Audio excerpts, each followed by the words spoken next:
നിങ്ങളുടെ ജീവിതം നിങ്ങൾ ഉണ്ടാക്കിയതാണോ അതോ സമൂഹത്തിൽ നിന്ന് കടമെടുത്തതാണോ? നമസ്കാരം, എല്ലാവർക്കും മനോലയത്തിലേക്ക് സ്വാഗതം. ഇന്നത്തെ കാലത്ത് ഏറ്റവും കൂടുതൽ പ്രസക്തിയുള്ള ഒരു ചർച്ചാ വിഷയമാണ് ഓരോ കുഞ്ഞും എങ്ങനെയാണ് സമൂഹവും പാരൻസും കൂടെ മാതാപിതാക്കളും കൂടെ വാർത്തെടുക്കുന്നതെന്നുള്ളത്. കാരണം എനിക്കിവിടെ കോച്ചിങ്ങിന് നമുക്ക് ക്ലയൻസ് ഇഷ്ടംപോലെ വരാറുണ്ട്. അപ്പോൾ ആ വരുന്നവരുടെയൊക്കെ പ്രധാന ഒരു 90% ആൾക്കാരുടെ വിഷയം എന്താണെന്ന് വെച്ച് കഴിഞ്ഞാൽ, അല്ലെങ്കിൽ ഇഷ്യൂ അല്ലെങ്കിൽ ചലഞ്ച് എന്താണെന്ന് വെച്ച് കഴിഞ്ഞാൽ, the way they have been brought by their parents is wrong. തെറ്റായ രീതിയിലാണ് അവരെ വളർത്തിക്കൊണ്ടുവന്നത്. കാരണം ഓരോ പാരൻസിനും അവരുടെ ലീനിയേജിൽ നിന്ന്, അവരുടെ പാരമ്പര്യത്തിൽ നിന്ന് കൊണ്ടുവന്ന ഒത്തിരി പ്രശ്നങ്ങൾ ഓരോ പാരൻസിനും ഉണ്ട്. പക്ഷേ ആ ഒരു സമയത്തൊന്നും സൈക്കോളജിയും ഈ ഒരു സാധനങ്ങളൊന്നും ഒട്ടും വളർന്നിട്ടില്ല, അല്ലെങ്കിൽ ഉള്ളിലേക്ക് കയറാത്ത സമയം ആയതുകൊണ്ട് ഇതെല്ലാം ശരിയാണെന്നുള്ള ധാരണയിൽ പാരൻസ് പിള്ളേരെ അവരുടെ ഒരു അച്ചടി ആയിട്ട്, അവരുടെ ഒരു കോപ്പി ആയിട്ട് വളർത്താൻ നോക്കി. സൊസൈറ്റിയും ഇത് തന്നെയാണ് ചെയ്തുകൊണ്ടിരിക്കുന്നത്. സൊസൈറ്റി എന്താണോ ആ സൊസൈറ്റിയുടെ കോപ്പി ആയിരിക്കണം എല്ലാ കുട്ടികളും എന്നാണ് സൊസൈറ്റിയുടെ ഉദ്ദേശവും.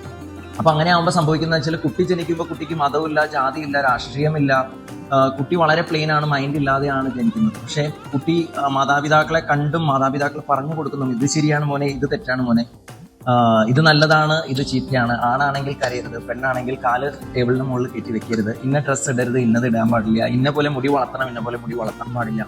ഇങ്ങനെ ഒത്തിരി നിബന്ധനകൾക്കിടയിലാണ് ഇവർ വളർന്നു വരുന്നത്. അപ്പോൾ അവരുടേതായ ഒരു ഇന്റലിജൻസ് പ്രവർത്തിക്കാനായിട്ടുള്ള യാതൊരു രീതിയിലുള്ള സാധ്യതകളും ഇവിടെ വളരെ കുറവാണുള്ളത്. ഒരു ഉദാഹരണം ഞാൻ പറഞ്ഞു. ഒരു കുഞ്ഞ് ജനിച്ചു, കുഞ്ഞിന് ഭക്ഷണം കൊടുക്കുമ്പോൾ അമ്മ എപ്പോഴും നമ്മൾ കണ്ടിട്ടുണ്ടാവും, മാതാപിതാക്കൾ പ്രത്യേകിച്ച് മാതാവ് കൂടുതൽ ഭക്ഷണം കഴിക്കണം എന്നുള്ള രീതിയിലാണ് കുഞ്ഞിന് കൊടുത്തുകൊണ്ടിരിക്കുന്നത്. അപ്പോൾ കുഞ്ഞിന്റെ ബോഡി അതിനെ റെസ്പോണ്ട് ചെയ്യുന്നുണ്ട്. കുഞ്ഞൊരു സമയത്ത് പറയും, അമ്മ എനിക്ക് മതി, ഇനി എനിക്ക് ഭക്ഷണം വേണ്ട, ഐ എം ഫുൾ എന്ന് പറയുമ്പോഴത്തേക്ക് അമ്മ പറയുന്നത്, അങ്ങനെ ചെയ്യരുത് മോനെ, ഇത് പ്ലേറ്റിലുള്ള മുഴുവനും കഴിക്കണം, ഇത് നിനക്ക് വേണ്ടി എടുത്തതാണ്. കുഞ്ഞ് വീണ്ടും കുഞ്ഞിന്റെ എക്സ്പ്രസ് ചെയ്യുവാണ് കുഞ്ഞിന്റെ ആഗ്രഹം. കുഞ്ഞ് പറയുവാണ്, എനിക്ക് വേണ്ട അമ്മ, ഇനി എനിക്ക് വേണ്ട, കഴിക്കണ്ട. പക്ഷെ അവിടെ വീണ്ടും അമ്മ എന്ത് ചെയ്യുന്നു, കുഞ്ഞിനെ പറയുവാണ്, ഇത്രയും ലോകത്ത് ഇത്രയും ആൾക്കാർ പട്ടിണി കിടക്കുന്നു മോനെ, നീ ഇത് കഴിച്ചില്ലെങ്കിൽ അവരോടൊക്കെ ചെയ്യുന്ന ഒരു ക്രൂരതയായിരിക്കും എന്നൊക്കെ പറഞ്ഞു വരുമ്പോൾ കുഞ്ഞ് എന്താ ചെയ്യണേ, കുഞ്ഞിനവിടെ കുറ്റബോധം ഉണ്ടാവുകയാണ്. ഞാൻ മറ്റുള്ളവരുടെ ഭക്ഷണം എടുത്ത് കഴിക്കുന്ന പോലുള്ള ഒരു ഫീലാണ് കുഞ്ഞിന് അവിടെ വരുന്നതും. അമ്മ പറയുന്നത് കേട്ട് കുഞ്ഞിന്റെ സ്വന്തം എക്സ്പ്രഷൻ അവിടെ തടഞ്ഞുകൊണ്ട് കുഞ്ഞ് അത് ഭക്ഷണം എല്ലാം കഴിക്കും. ഇവിടെ എന്താണ് ശരിക്കും സംഭവിക്കുന്നത്? കുഞ്ഞിന് എക്സ്പ്രസ് ചെയ്യാനുള്ള സ്വാതന്ത്ര്യമാണ് ഇവിടെ തടസ്സപ്പെടുന്നത്. അതിന്റെ പുറത്ത് അമ്മയുടെ ഇഷ്ടവും അമ്മ മനസ്സിലാക്കിയ ബിലീഫും അവിടെ അടിച്ചേൽപ്പിക്കുകയാണ് ചെയ്യുന്നത്. ഈ കുഞ്ഞ് വീണ്ടും വളർന്ന് വലുതായി കഴിഞ്ഞാൽ ഈ കുഞ്ഞ് എന്ത് ചെയ്യും? ഈ കുഞ്ഞ് adult, when he becomes an adult, he tries to copy and give the same thing to his children. അല്ലേ? അവന്റെ കുഞ്ഞു ഇത് തന്നെ ചെയ്യുള്ളൂ. അവന്റെ കുഞ്ഞ് വലുതാവുമ്പോൾ ആ കുഞ്ഞിനും അത് തന്നെ ചെയ്യുള്ളൂ. കാരണം ഇങ്ങനെയാണ് സൊസൈറ്റിയിലെ ഡൊമസ്റ്റിക്കേഷനും അതുവഴി ചില ബിലീഫ് സിസ്റ്റത്തിനുള്ള അറ്റാച്ച്മെന്റും വളർന്നു വരുന്നത്. ബുദ്ധന്റെ ഒരു വളരെ നല്ലൊരു കോട്ട് ഉണ്ട്, it is better to throw outside rather throwing inside എന്നുള്ളത്. അതായത് ഭക്ഷണം നമുക്ക് ആവശ്യമുള്ളതല്ലേ നമ്മൾ കഴിക്കുള്ളൂ, അതിൽ കൂടുതൽ എന്ത് കഴിച്ചാലും അത് വേസ്റ്റ് ആണ്.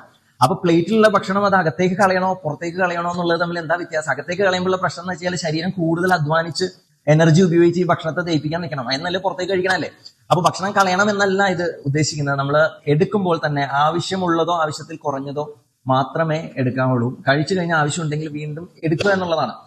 അപ്പോൾ ഇങ്ങനെയാണ് സൊസൈറ്റിയും പാരന്റ്സും എല്ലാം ചേർന്ന് എന്താ പറയണേ, ഓരോ ബിലീഫ് സിസ്റ്റവും അതേപോലെ തന്നെ ഓരോ രീതിയിൽ വരും തലമുറകളെ മാറ്റിയെടുക്കാനുള്ള ശ്രമം ഇതാണ്. അപ്പോൾ ഇന്നത്തെ തലമുറ ഒരു പരിധിവരെ ഇതിൽ നിന്നൊക്കെ മാറിപ്പോവാൻ ശ്രമിക്കുന്നുണ്ടെങ്കിലും നേരായ ഗൈഡൻസും അവർക്ക് കിട്ടുന്നുണ്ടോ എന്നുള്ളത് സംശയമാണ്. എന്തായാലും എല്ലാവർക്കും നല്ലൊരു ദിവസം ആശംസിച്ചുകൊണ്ട് നിർത്തുന്നു. നന്ദി, നമസ്കാരം.